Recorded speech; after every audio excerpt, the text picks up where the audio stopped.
इन धरती खातिर जियंदासी, इन धरती खातिर मरंदासी। सुकरात जिया जे जहर मिलियो तभी मुर्की मुर्की पियंदासी। पाकिस्तान पीपल्स पार्टी हाणे सिंधन जी न रही आहे। तव्हां वोट ॾिनो साईं शहीद खे था ॾियूं, मोहतरमा खे था ॾियूं। धरती मां हूंदी आहे ऐं मां जो सौदो न कबो आहे। गैरतमंद माण्हूअ जो कमु न हूंदो आहे त उहो मां जो सौदो करे अचे ऐं बदिले में का शइ वठी अचे। उन करे सिंधी माण्हू असां धरती खे मां सम्झंदा आहियूं। पंजाब ॿियनि सूबनि सां त ज़ुल्म करे थो। तव्हां बलोचिस्तान में ॾिठो हूंदो त हुननि जो गैस, कोयलो, तेल, मादनियात ते झेड़ो आहे। हू दहशतगर्द न आहिनि। ईअं ई असांजी 80% सिंध जी जेकी ज़मीन आहे 80% आबाद आहे।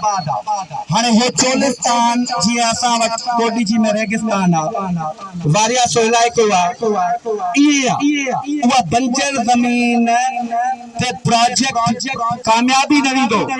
पाकिस्तान ग्रीन इनिशिएटिव प्रोजेक्ट जे नाले सां ॿाहिरीं फंडिंग आहे। माहिर था चवनि त इहा पाणी हिते पुॼंदो ई न, इहे पैसा वेंदा। हाणे चवणो छा आहे, अकरणो छा आहे त सिंध खे बर्बाद करणो आहे। साम्राजी सोच आहे, सिंधनि खे पिनराइणो आहे। 2000 ते जेका वोट वठी थुल्हो ॻाल्हायो, मां जो सौदो न कंदासीं। सिधी सही ॻाल्हि आहे, धरती न बचंदी त कुझु बि न बचंदो। वजूद ई न आहे। धरती मां 1991 में पानी जो मंजूरी थी, असांखे 40% पानी घटि मिलियो। हाणे जॾहिं असां ऑलरेडी 40% पानी घटि था खणूं त जेकी असांजी 80% ज़मीन हुई उहा कुझु गैराबाद बि थी। उहा गैराबाद थियण खां पोइ हाणे हिननि खां असां सवाल था कयूं, जेको तव्हां 30,000 क्यूसेक पाणी सिंध में खणंदव त सिंध खे जेको ऑलरेडी पाणी घटि थो मिले उहो तव्हां किथां ॾींदव?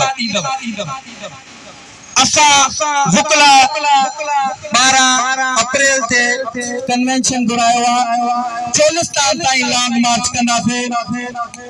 उन खां पोइ जेको बि असांजी वुकला बिरादरी फ़ैसिलो कंदी असां लबे कंदासीं।